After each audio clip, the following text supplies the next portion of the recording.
네, 우리 하나님 말씀은 빌립보서 2장 6절부터 8절입니다. 신약성경 319페이지 빌립보서 2장 6절부터 8절입니다. 같이 합독하시겠습니다. 시작. 그는 근본 하나님의 본체시나 하나님과 동등됨을 취할 것으로 여기지 아니하시고 오히려 자기를 비어 종의 형체를 가지사 사람들과 같이 되셨고 사람의 모양으로 나타나사 자기를 낮추시고 죽기까지 복종하셨으니 곧 십자가에 죽으심이라. 아멘. 우리가 매주마다 고백했던 말씀이기 때문에 익숙한 말씀입니다. 자기를 비우심, 예수님께서 당신을 비우신 그 이유가 무엇인지를 우리가 좀 살펴보고 또 그분이 비우심을 통해서 우리에게 우리에게 주신 그 은혜와 크신 능력을 또 우리가 경험하고 또 아는 그런 귀한 시간으로 삼았으면 좋겠습니다.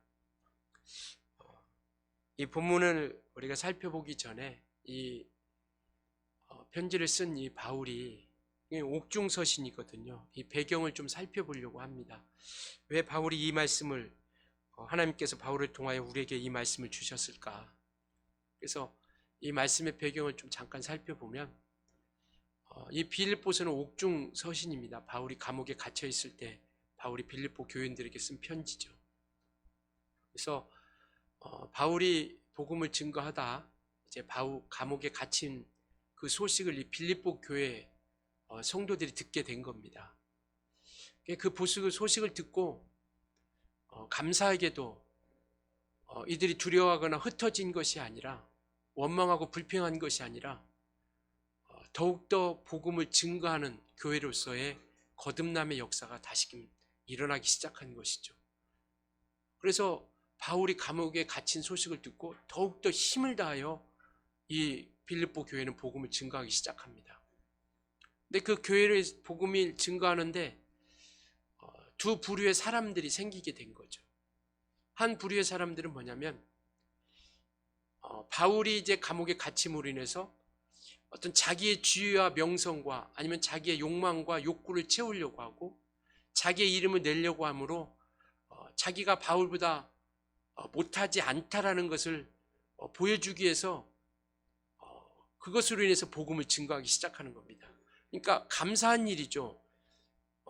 바울에 대한 어떤 불편한 관계를 통해서 원망과 불평이 그리고 이간시키는 것이 아니라 오히려 좀 좋지 않은 감정이긴 하지만 어떤 자기의 어떤 욕망과 또 바울보다 내가 부족하지 않는 뛰어남이를 자랑하기 위해서 더욱더 복음을 증거하는 이러한 부류들이 생긴 거예요. 또 다른 한 부류는 뭐냐면 바울이 할 수 없는 그것을 이제 바울로부터 우리가 배운 것을 우리가 이렇게 잘 복음을 전하고 또 예수 그리스도를 증거하여 또 온전한 성도들이 또 세워지게 하자, 교회가 세워지게 하자라는 것으로 인해서 복음을 증거하기 시작하는 겁니다. 그래서 바울은 어찌하든지 간에 정말 복음이 증거하는 것으로 인해서 기뻐하는 거죠. 그 앞에 18절에 보면 1장 18절에 보면 바로 그 내용입니다. 15절에 보면 이렇게 이야기하고 있죠. 어떤 이들은 1장 15절에 어떤 이들은 투기와 분쟁으로 어떤 이들은 착한 뜻으로 그리스도를 전파하니, 그러니까 어떤 부류들은 자기 이름을 과시하고 또 어떤 이기적인 목적과 야망이 있는 거죠. 자기를 나타내려고 하는 그런 투기와 분쟁으로, 그리고 어떤 이들은 착한 뜻으로 그리스도를 전파하는데 18절에 바울의 마음이 그겁니다. 그러면 무엇이냐? 거칠애로 하나 참으로 하나 무슨 방도로 하든지 전파되는 것은 그리스도니 이로써 나는 기뻐하고 또한 기뻐한다. 그러니까 이렇게 하나 저렇게 하나 복음이 증거되는 것, 예수가 전파되는 것으로 인해서 나는 그 기쁨을 주체할 수가 없다. 그러면서 뭐라고 말씀하시냐면, 그러나 우리 27절에 뭐라고 하냐면 오직 너희는 그리스도의 복음에 합당하게 생활을 하라. 물론 이렇게 전하고 저렇게 전하는 것도 물론 중요하고 복음이 증거되는 것에 대해서 감사할 수 있겠지만, 그러나 복음에 합당한 생활을 좀 했으면 좋겠다. 그러면서 하시는 말씀은 뭐냐면, 이는 내가 너에게 가보나 떠나 있으나 너희가 한 마음으로 서서 한 뜻으로 복음의 신앙을 위하여 협력하기를 바란다라는 겁니다. 그러니까 그렇게 각각의 마음을 가지고 나가지만 또 복음이 증거되고 예수가 전파되긴 하지만, 그러나 복음에 합당한 생활을, 즉 한 마음과 한 뜻으로 복음의 신앙을 하여 협력했으면 좋겠다. 마음을 같이하여 같은 뜻을 가지고 나갔으면 좋겠다. 생각과 마음이 다른 것이 아니라 같은 마음을. 두 번째는 28절에 뭐냐면, 대적하는 자들에서 두려워하지 아니하는 이것이 나는 들려졌으면 좋겠다. 우리가 그들이 정말 담대하게 또 복음을 증거하고 예수를 증거하고 생명을 전하는 것에 대해서 담대함으로, 두려워하지 않고 무서워하지 않는 그러한 복음의 역사들이 이루어졌으면 좋겠다라고 하는 마음을 실어서 편지를 쓴 겁니다. 그러면서 5절에 이렇게 이야기하는 거예요. 2장 5절에 너희 안에 이 마음을 품으라. 곧 그리스도 예수의 마음이니. 이 마음, 어떤 마음이냐? 2장 1절부터 4절까지 이 마음을 품으라라는 것이죠. 그러니까 한 마음과 한 뜻을 가지고 나가기 위해서 어떠한 마음을 품어야 되느냐? 2장 1절부터 4절까지 우리 제가 한 절 여러분들이 한 절 이렇게 읽겠습니다. 그러므로 그리스도 안에 무슨 권면이나 사랑의 무슨 이로나 성령의 무슨 교제나 긍휼이나 자비가 있거든 마음을 같이하여 같은 사랑을 가지고 뜻을 합하여 한 마음을 품어 아무 일에든지 다툼이나 허용으로 하지 말고 오직 겸손한 마음으로 각각 자기보다 남을 낮게 여기며 각각 자기 일을 돌볼 뿐더러 또한 각각 다른 사람들의 일을 돌보아 나의 기쁨을 충만하게 하라. 이 마음을 품으라라는 거예요. 어디에요?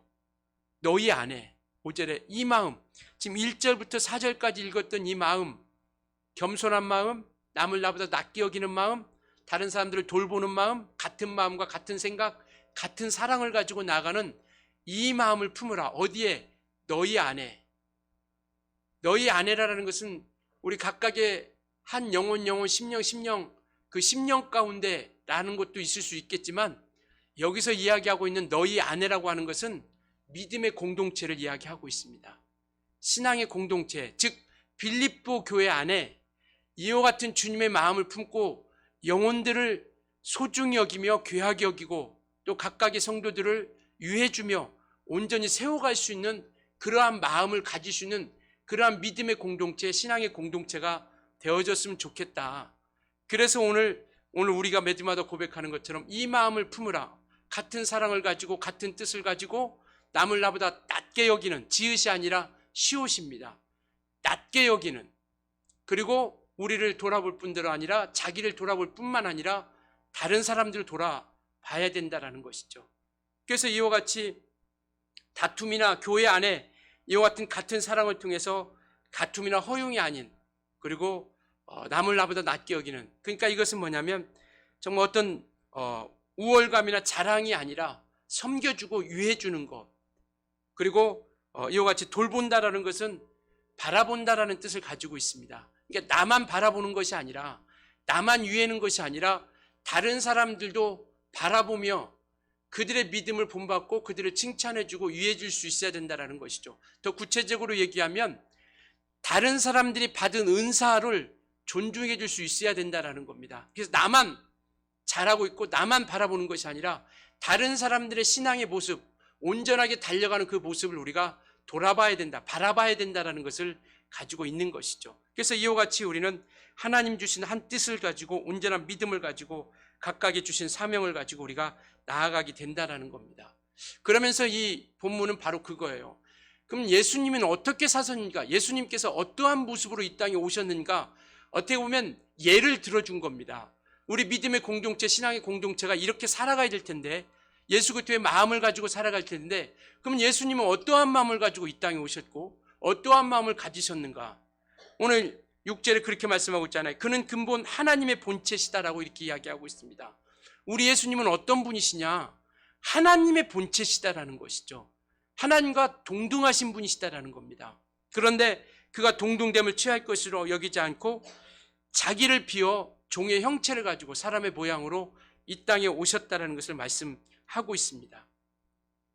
하나님의 본체라는 것은 바로 그거예요. 그분이 곧 하나님이시다라는 것을 이야기하고 있는 겁니다. 하나님의 권세와 하나님의 영광이 그에게 있다라는 거예요. 그 가지신 분이시고 곧 그는 뭐냐면 하나님의 본질이다라는 겁니다. 하나님의 아버지가 가지셨던 그 모든 하나님의 속성을, 예수 그리스도 또한 모든 하나님의 속성을 가지신 분이시다라는 것이죠. 그래서 그는 만왕의 왕이시고 만주의 주가 되어주신다라는 겁니다. 그러니까 우리 가운데 자기를 비워 종의 형체를 가지고 오신 분이 누구시냐? 하나님이시다라는 거예요. 사람이 아니라 여자의 태를 빌어서 샀기 때문에 이 세상 혈토로, 사람의 혈통으로 오신 분이 아니라 성령을 통하여 하늘로부터 오신 분이다라는 것을 말씀하고 있는 겁니다. 그래서 우리는 그를 누구로 보느냐? 이건 굉장히 중요한 우리 신앙의 모습입니다. 베드로가 고백하죠. 주는 그리스도시요 살아계신 하나님의 아들이시다라는 것. 그분이 누구냐? 주인이시다라는 거예요. 이 세상에는 우리가 마귀를, 이 세상에서 살 때 이전에는 마귀를 주인 삼아 그에게 종노릇 했습니다. 그러나 우리가 예수를 주인으로 삼은 거죠. 우리가 바뀐 겁니다. 주인이, 대상이 바뀐 거죠. 그래서 성경은 너희가 주인을 섬길 수 없다라고 이렇게 말씀하고 있죠. 이전에 섬겼던 그 주인과 우리 예수 그리스도의 주인을, 두 주인을 섬길 수 없다라는 거예요. 오직 한 주인만을 우리가 섬기며 나가야 된다라는 것. 그래서 예수가 누구냐? 주인이심을 아는 겁니다. 만물의 창조주, 우리를 지배하고 다스리는 주인이시다라는 걸 아는 것이고요. 그분이 누구냐? 그리스도이시다라는 겁니다. 그리스도라는 것은 뭐냐면 육체로 오셔서 아버지께서 이루시고자 하는 그 뜻을 이루어 가신 것. 그래서 그리스도라는 것은 기름 부음 받은 자라는 뜻을 가지고 있지 않습니까? 그래서 그가 제사장으로서, 선지자로서, 그 다음에 왕으로서 이 땅에 오신 거죠. 그래서 그분이 피 흘려 주신 겁니다. 그래서 그리스도로 오셨다는 것은 피 흘려 주러 오신 분이시다라는 것을 고백하는 것이죠. 바로 그분이 누구냐? 살아계신 분이시다라는 겁니다. 그리고 그는 하나님의 아들이시다라는 것. 이게 우리의 믿음의 고백이거든요. 그러니까 하나님은, 예수 그리스도는 하나님의 본체시고 하나님과 동등하신 분이세요. 그러나 그가 자기를 비워 종의 형체로 오신 것은 뭐냐면, 왜 이 땅에 그렇게 종의 형체를 가지고 자기를 비워러 오셨느냐? 이는 하나님의 뜻을 이루어 가시기 위함이죠. 그리고 마귀의 일을 멸하려 하심입니다. 그리고 우리 인생들을 위해서 피 흘려주시고자 함인 거죠. 그가 부활하심을 통해서 마귀의 일이 멸하게 된 것이죠. 결국 그 마귀는 이제 심판만 남은 겁니다. 지옥 갈 형벌만 남은 거죠. 심판했기 때문에 이제는 형벌만 남은 거예요. 그리고 그분이 육체로 이 땅에 오신 것은 저와 여러분의 죄를 담당하고 피 흘려주시게 하여 이 땅의 그 뜻을 위하여 자기를 비우시면서까지 이 땅의 종의 형체를 가지고 오신 것이죠. 이와 같이 하나님의 뜻을 위해서 우리 인간을 구원하시기 위해서 이 땅에 오신 겁니다. 이것이 성경에는 겸손이요 낮아짐이요 복종하시며 종의 형체를 입으시며 자기를 비웠다라고 이렇게 말씀하고 있습니다. 그래서 이와 같이 자기를 비우심이, 이와 같이 우리 십자가를, 우리에게 십자가를 지심으로 우리에게 생명을 주시고자 하는 것. 우리는 십자가를 우리가 사모하고자 하는 것도 아닙니다. 십자가를 우리가 이야기하고 있는 것은 십자가를 사모하는 것도 아니고 어떤 십자가를 우리가 추모하는 것도 결코 아닙니다. 십자가를 통해서 우리가 깨닫고 알아야 될 것은 뭐냐면 우리가 죄인이다라는 것을 알아가는 거죠. 그 십자가를 바라보면서 예수께서 내 대신 그곳에 못 박혀 돌아가셨구나. 내 대신 그가 담당하셨구나라는 것을 우리가 알아가는 겁니다. 나는 여전히 나는 죄인일 수밖에 없구나. 그러니까 죄인이니까 죄인은 스스로 살아갈 수 없는 자 아니겠습니까? 그러니까 하나님의 도우심이 있어야 생명을 얻을 수 있다는 것. 그래서 우리가 주 없이 살 수 없는 찬양하는 것처럼 바로 내 십자가를 보면 나는 죄인이구나. 그러니까 나는 주 없이 살아갈 수 없는 인생이구나. 그러니까 주님을 바라보는 거고 주님을 우리가 모시게 되고 인도함 받게 된다는 것을 말씀하고 있습니다. 그래서 우리 모두는 주 앞에 죄인이에요. 주 앞에 죄인이라는 것을 우리가 고백하는 겁니다. 이것처럼 주님은 하나님의 뜻을 위하여 피 흘려주시기 위하여 그 육체를 종의 형체와 자기를 비우며 이 땅에 오셨습니다. 그러니까 주님께서 하나님이시니까 무엇이 부족해서 무엇이 아쉬워서, 무엇이 답답해서 이 땅에 자기를 비우시면서까지 하나님의 영광과 그 권세와 그 모든 것들을 버리시면서까지 정말 그 모든 하나님으로서 보면 그 자존심이 흠을 가지면서까지 왜 자기를 비우시면서까지 이 땅에 오셨을까? 우리는 이걸 잘 알아야 된다는 겁니다. 그 비웠다라는 건 뭐냐면 모든 걸 다 쏟아냈다라는 거예요. 여기서 7절에 오히려 자기를 비워라고 할 때 그 비워라는 것은 모든 걸 쏟은 겁니다. 눈꼽만큼도 남기지 않고 하나님의 권세와 영광과 아니면 하나님의 전능하심, 하나님의 모든 전지하심, 무소부지하심, 이 모든 걸 다 쏟아 부으신 거예요. 그리고 나서 아버지께서 주시는 것을 채우신 겁니다. 이게 자기를 비우신 거예요. 자기 모든 것을 쏟아내고 무엇으로 채웠느냐? 하나님의 뜻으로 채우신 거예요. 그러니까 하나님의 뜻을 위하여 죽기까지 복종하신 겁니다. 그래서 우리가 성경을 보면 내가 온 것은 내 뜻을 행하려 함이 아니라 아버지의 뜻을 행하려 함이라라고 이렇게 말씀하시고, 또 내가 행하는 것은, 내가 말하는 것은 내 임의대로 내 자의대로 말하지 않고 아버지께서 친히 내게 말할 것과 이룰 것을 주셨다라고 이렇게 말씀하고 있죠. 그래서 하나님이시지만 종의 모습, 이 인생들의 모습, 피조된 그 인생의 모습으로 오셔서 자기 모든 것을 다 비우셨어요. 그리고 나서 이와 같이 아버지의 것을 채우셔서 아버지의 뜻에 따라서 죽기까지 복종하신 겁니다. 이게 비우심이에요. 그래서 우리가 하나님의 자녀가 된 겁니다. 이 비우심이 있었기 때문에, 낮아짐이 있기 때문에, 섬김이 있었기 때문에 우리가 하나님의 자녀가 된 거예요. 만약에 이것이 없었다면 우리는 하나님이 사랑을 받을 수 없는 인생인 거죠. 여전히 우리는 아담 이후로 죄악 가운데, 허물 가운데 멸망할 수밖에 없는 그러한 정말 안타까운 인생의 삶을 살아갈 수밖에 없는 자들입니다.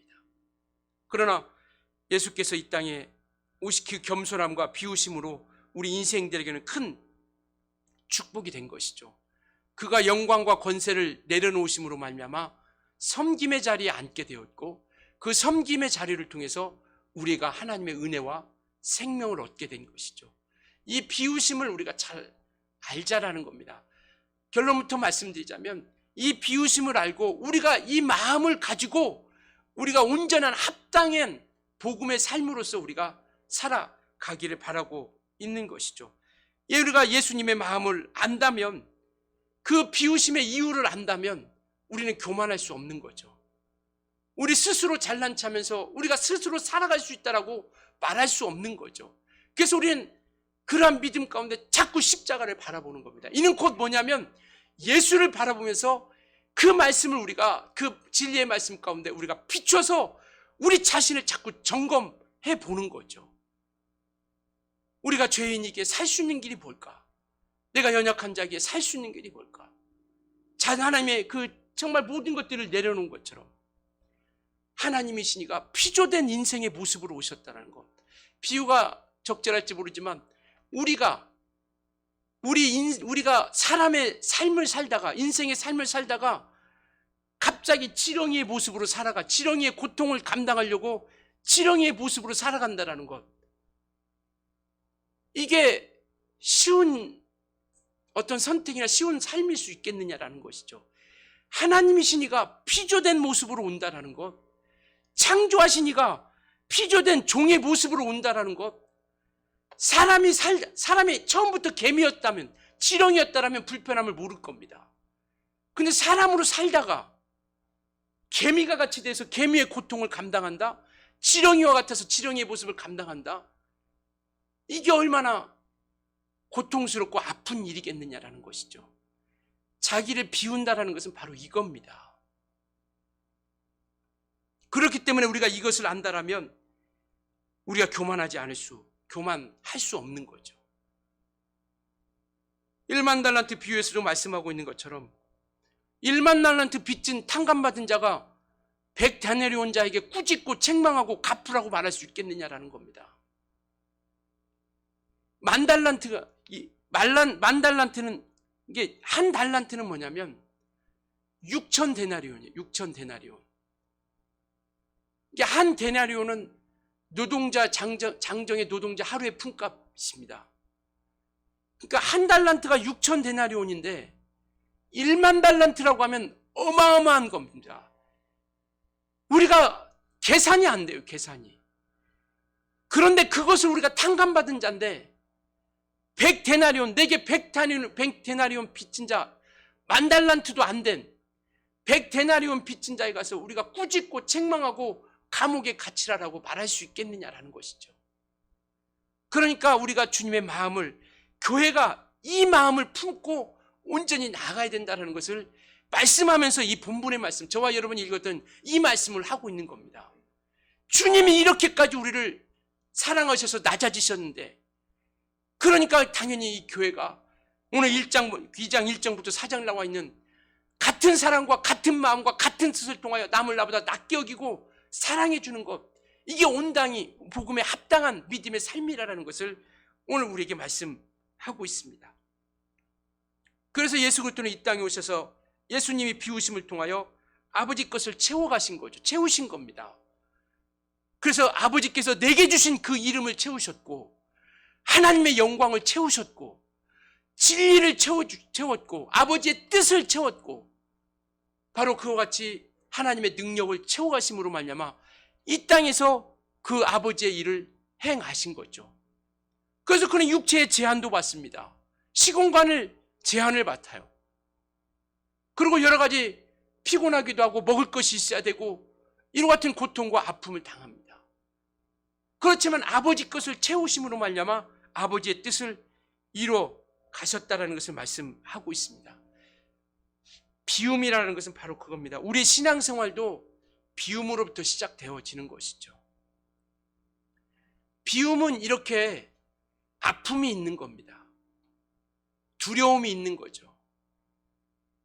바로 비움이라는 것은 구약의 아브라함이 그 본토 친척 아비집을 떠나는 그러한 아픔, 당시에 어떤 오늘날 우리나라로 얘기하면 시족사회 아니면 집성촌 이러한 곳을 가서서 그곳을 떠난다라는 것은 어떻게 보면 살 수 없는 것을 이야기하고 있는 거예요. 그래서 모든 문화나 사회가 그 집성촌을 통해서 이루어졌던 당시의 문화, 사회를 본다라면 아브라함이 그것을 떠난다라는 것은요, 이게 아픔입니다. 이게 두려움이거든요.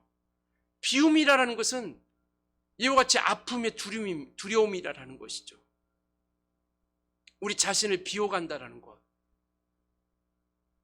그래서 이와 같이 우리는 정말 인간이 변화에 대해서 잘 대처하기도 하고 가장 빠른 변화를 가지기도 하지만 그 변화에 대한 두려움을 가지고 있는 존재라고 합니다. 그러니까 우리는 이와 같이 우리 자신을 정말 비움을 통해서 오직 온전한 것으로서 채워가는 것. 우리가 잘 기억해야 될 것은 자기를 비운다고 하니까 우리를 잃어버리는 것이 아니라 참된 우리의 본래의 모습으로 돌아가는 겁니다.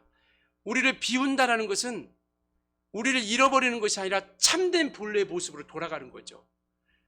아담이 선악과를 따먹던 이전의 하나님과의 관계의 모습으로 우리가 돌아가는 겁니다. 그래서 예수 그리스도의 비우심을 통하여 우리가 본받고, 그리고 우리의 비우심을 통하여 우리가 주의 것으로 말미암아 채워가는 것이죠. 말씀을 우리가 날마다 상고하는 이유도 바로 그겁니다. 우리가 비워짐을 통해서 그 은혜로 채워가고 말씀으로 채워가고 진리로 채워가는 거죠. 그러니까 우리가 신앙생활하면서 익숙했던 것들, 물론 우리가 익숙함을 통해서 온전한 길을 걸어온 것도 많지만 익숙한 것이 마치 우리가 신앙의 길을 온전한 길을 걷고 있는 것으로 생각하여 그것이 정답인 것 마냥 익숙한 것을 버리지 못하는 그러한 모습의 삶을 우리가 살아오기도 합니다. 그러나 우리는 익숙함으로 신앙생활하는 것이 아니라 말씀을 통해서 날마다 우리를 비춰보는 거예요. 오늘 또 하루 우리를 생명을 주셨다면 우리는 우리의 익숙함으로 나가는 것이 아니라 말씀을 우리가 비춰서 그 말씀을 통하여 우리가 잘못된 것이 있다라면 그 익숙함을 버리고 우리는 돌이키는 겁니다. 변화를 꾀하는 것이죠. 이게 온전한 신앙생활의 모습으로 가는 겁니다.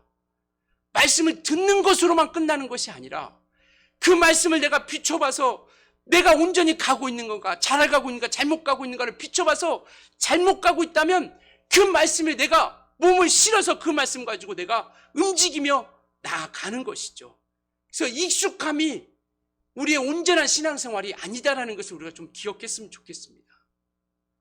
그래서 오늘도 이래나 저래나 복음이 증거되면 바울이 기뻐하지만 그렇지만 너희는 그리스도의 복음에 합당하게 생활하라. 예수가 증거되는 것으로 기뻐할 수는 있겠지만 그러나 복음에 합당한 생활을 하라. 내년에 우리 주님의 교회 표를 하나님이 기뻐 받으시는 삶이 되자라고 하는 주제로 정했습니다. 하나님의 예수의 마음을 품었기에 우리가 품은 것으로 끝나는 것이 아니라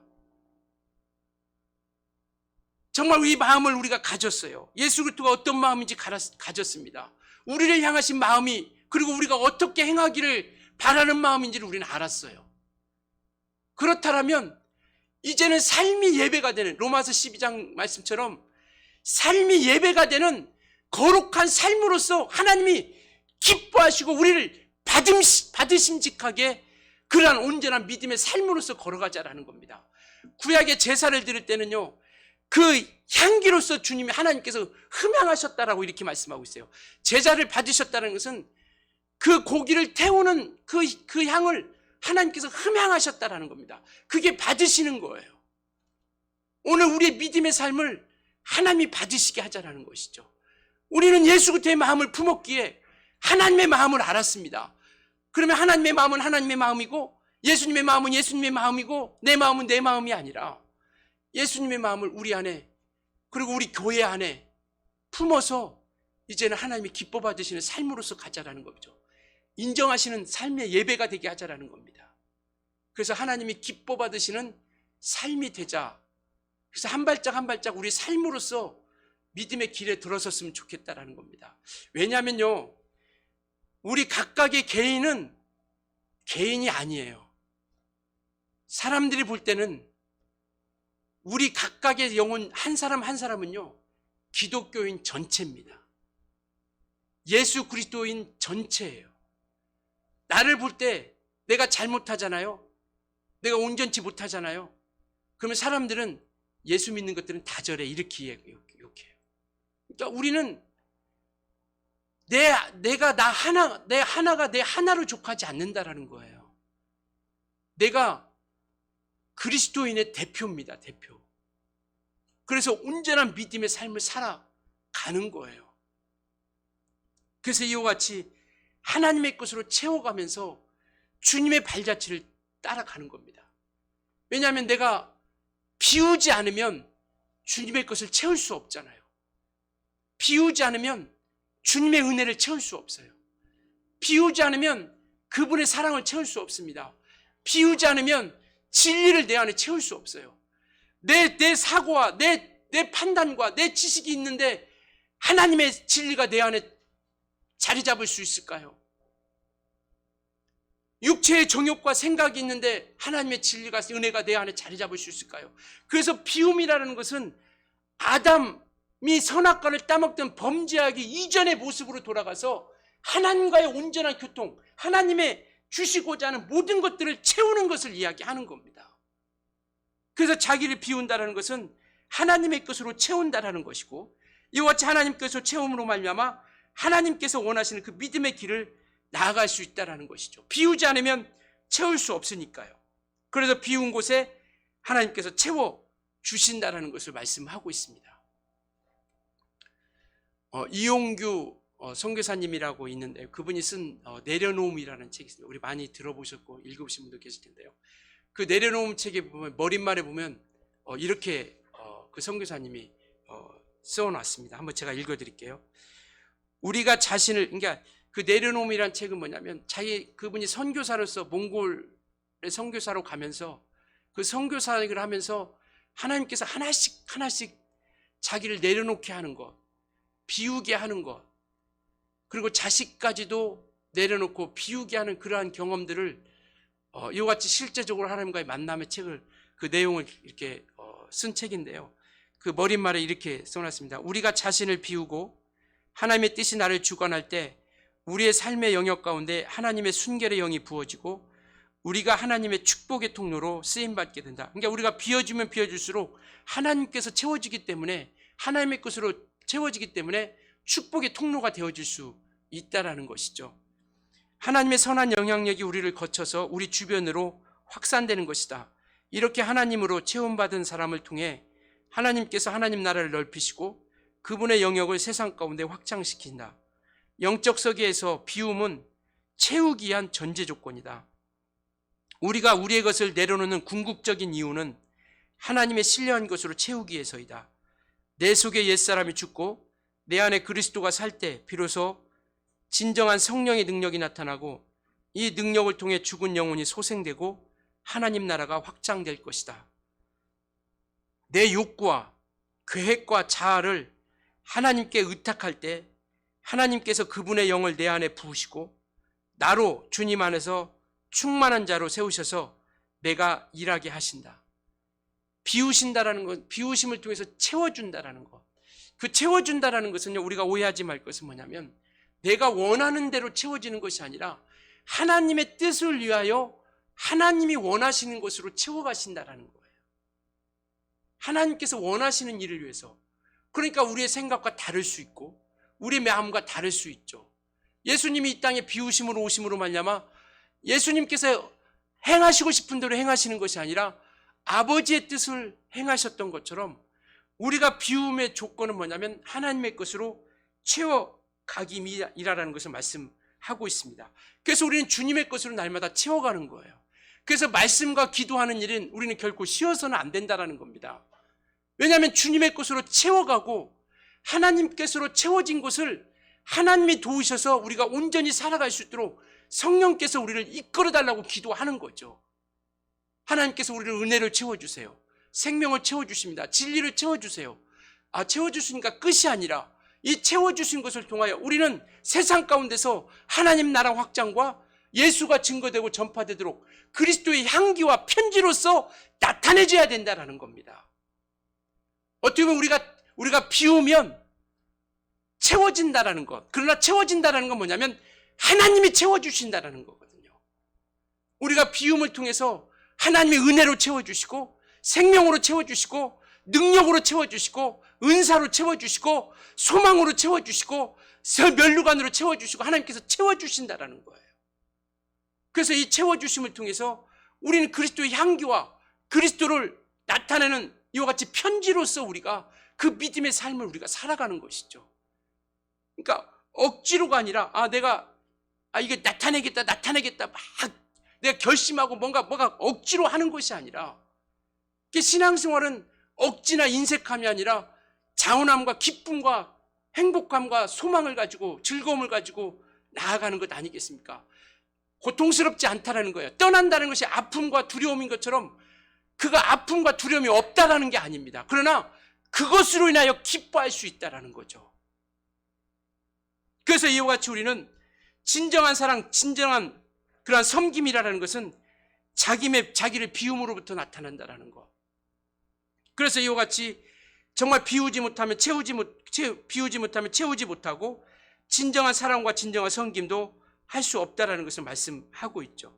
그래서 우리는 하나님의 것으로 그 은혜로 생명으로 진리로 채워서 이 채운 것을 우리가 이제는 향기로서 편지로서 나타내는 그런 믿음의 삶을 우리가 살아가게 된다라는 겁니다. 그런데 이 감사가 없고 기쁨이 없고 이런 소망이 없으면 억지가 되어진다라는 겁니다. 억지가 되게 되어지면 행하지 못함으로 인해서 나타나는 강박관념이 생기는 것이죠. 그래서 결국 그것은 뭐냐면 또 다른 율법이 되어진다라는 겁니다. 예를 들면 이런 거죠. 우리가 예배할 때 우리가 좀 일찍 예배 10분 전에 와서 기도해야지. 예배할 때는 우리가 복장도 좀 아름다운 모습으로 좋은 모습으로 우리가 해야지. 헌금은 좀 정말 그래도 깨끗한 돈으로 하고 뭐 이런 것들이 우리가 억지로 1 이렇게 해야 된다, 2 이렇게 해야 된다, 3 이렇게 해야 된다고 정해놓아서가 아니라 하나님이 나를 얼마큼 사랑해 주신지 알게, 예배가 얼마큼 소중하고 귀한 것인 것을 알기 때문에 하나님 앞에 나올 때 우리가 그러한 것 모습을 가지고 기쁨과 감사함을 가지고 사랑함을 가지고 나오는 것이죠. 그런데 이 기쁨과 감사함이 없으면 오늘 또 일찍 가야 되겠네, 또 이런 억지가 되고 강박관념이 되면 또 다른 율법이 되어버린다는 겁니다. 구약의 그 유대인들이 마음은 없는데, 사랑하는 마음도 없고 정말 기쁨도 없는데 지켜야 된다는 의무감 때문에 그것을 지켜가는 거예요. 그것이, 그래서 주님께서 그들이 책망하잖아요. 이 회칠한 무덤 같은 자들, 너의 속사람과 겉사람이 다르다라는 겁니다. 그러니까 이와 같이 하나님께서 우리에게 그 사랑과 은혜와 기쁨과 생명을 채우지 않으면 억지가 되고 또 다른 율법이 되어질 수밖에 없다라는 겁니다. 그러니까 우리는 날마다 채워가는 거예요. 오늘 하루도 기쁨으로 살기, 세상이 우리가 내 마음에 합당하다라는 게 아니라 주님의 것으로 채워감으로 말미암아 이 세상을 우리가 살아갈 때 기쁨과 소망과 즐거움과 행복감을 가지고 우리가 살아간다라는 겁니다. 이게 진정한 참 자유거든요. 진리를 알지니 진리가 너희를 자유케 하리라. 우리가 오해하지 말 것은 그거예요. 자유케 한다니까 이제는 내 마음대로 내 생각대로 내가 하고 싶은 대로 살아야 되는 거 아닌가. 우리가 자유를 얻었다는 것은요, 죄에서 자유함을 얻었다는 겁니다. 이제는 우리가 죄가 없어요. 그렇기 때문에 죄가 없음으로 인해서 우리는 사망 가운데 자유함을 얻은 겁니다. 지옥 가기는 틀린 사람이에요. 이제는 우리는 영원히 죽지 않습니다. 믿음을 버리지 않는 이상. 그리고 율법이 우리를 정죄하지 않아요. 자유라는 것은 여기서 자유함을 얻었다는 겁니다. 더 이상 우리는 죄 가운데 우리가 지옥 갈 자, 사망 가운데 이를 자가 아닌 자유함을 얻은 거예요. 그래서 이제는 우리는 자유롭게 살아가는 자, 갈라디아서 그렇게 말씀하죠. 자유롭게 살아가기 위해서 우리에게 자유를 주셨다. 자유롭게 살아가기 위해서 우리에게 자유를 주신 거예요. 죄에서 자유, 사망에서 자유, 율법의 정죄에서 자유. 이런 자유를 주셨기 때문에 우리는 자유롭게 살아갈 인생들이 되었습니다. 어떠한 자유냐? 어떠한 자유냐? 우리는 주님의 진리를 행할 수 있는 자유가 생긴 거예요. 이게 참 자유라는 겁니다. 그러면 또 속박이네, 구속이네. 그러니까 내 마음대로 하는 게 자유가 아니라, 내가 생각한 자유가 아니라, 주님께서 우리가 진리를 알지니 진리가 너희를 자유케 한다는 것은 진리를 따라 행할 수 있는 그 자유함을 우리에게 주신 겁니다. 죄가 있으면 진리를 따라 행할 수 없죠. 사망이 있으면, 율법의 정죄에 있으면 진리로 자유함을 누릴 수 없습니다. 그러나 이 모든 것에 자유함을 누렸기 때문에 우리는 진리로 행할 수 있는 자유를 얻게 된 거예요. 주님을 따라갈 수 있는 자유를 얻은 겁니다. 이제 우리는 주님을 따라갈 수 있는 자유를 얻은 거예요. 그래서 그 따라갈 수 있는 자유를 가지고 우리가 나아가는 겁니다. 이 자유를 얻은 거예요. 주님을 섬길 수 있는 자유, 주님을 따라갈 수 있는 자유, 진리를 행할 수 있는 자유. 그래서 우리는 이 자유 가운데서 주님의 발자취를 따라가는 겁니다. 우리 자신을 비우고 주님의 것으로 채우고, 그래서 온전히 주님과 함께 나아가는 겁니다.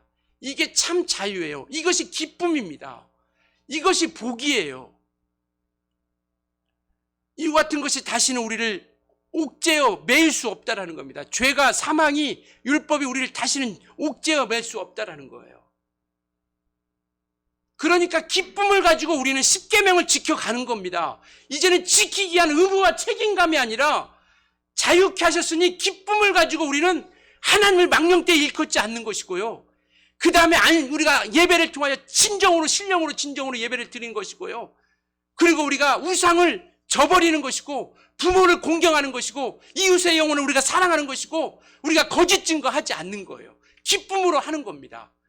그래서 우리는 이제는 저주받을까봐, 죽을까봐서, 욕먹을까봐서, 버림받을까봐서가 아니라 이와 같이 우리는 정말 사랑과 기쁨을 가지고, 행복함을 가지고 우리가 이와 같이 행하게 되는, 이게 다른 거죠. 그래서 우리는 사랑함으로, 기쁨으로 우리가 지금 믿음의 생활을 하는 겁니다.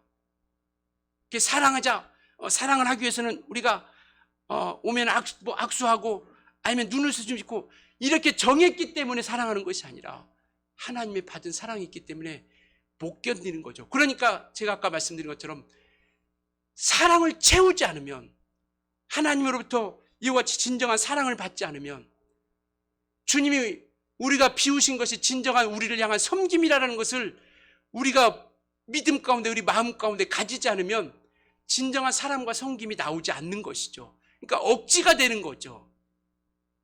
그것은 우리에게 또다시 무거운 짐을 하나 또 돌덩이를 또 우리 가운데 올려놓는 겁니다. 아니, 예수 믿으면 자유함이 있다고 하는데 또다시 또 올려놓는다. 이게 무슨 자유겠느냐라는 것이죠. 그러니까 하늘이 보이지 않으면, 천국이 보이지 않으면, 부활이 보이지 않으면, 영생이 보이지 않으면 또다시 우리는 무거운 짐을 메고 가는 겁니다. 그러나 우리가 이 말씀을 가지고 기쁨으로 말미암아 우리가 나아간다라는 것, 예수님께서 우리를 위해서 비우심을 우리가, 그래서 우리는 예수 그리스도와 함께 살아가는 겁니다. 그래서 내가 너 안에 거하리라, 너희가 내 안에 거하고 내가 너 안에 거하리라. 함께 살아가는 거예요. 함께 따로따로가 아니라 함께 살아가는 거. 그래야 진정한 우리 신앙의 길을 걸어갈 수 있다는 겁니다. 함께 살아간다는 건 뭐냐면, 그분이 나의 손님이 아니라, 주님이 나의 손님이 아니라, 성령이 나의 손님이 아니라 나의 주인이다라는 거죠. 나의 주인이 되어준다는 겁니다. 그러니까 주님이 비우고 섬기고 낮아지고 죽기까지 복종하신 것처럼 우리가 그 믿음의 길을 우리가 걸어가는 것이죠. 바울은 이 빌립보 교회에 이러한 마음을 좀 채웠으면 좋겠다. 어떻게든 복음이 증거되는 것도 감사한데 주님이 이렇게 우리를 사랑해 주셨기 때문에 이 주님의 마음을 가지고 우리가 좀 나갔으면 좋겠다. 우리 주님의 교회가 그렇게 나갔으면 좋겠습니다. 이 2장 1절부터 4절의 말씀처럼 정말 이 주님의 마음을, 이 마음을 우리가 품고 정말 끝까지 주님처럼 겸손히 아름다운 삶으로 살아갈 수 있길 예수님으로 축원합니다. 기도하시겠습니다.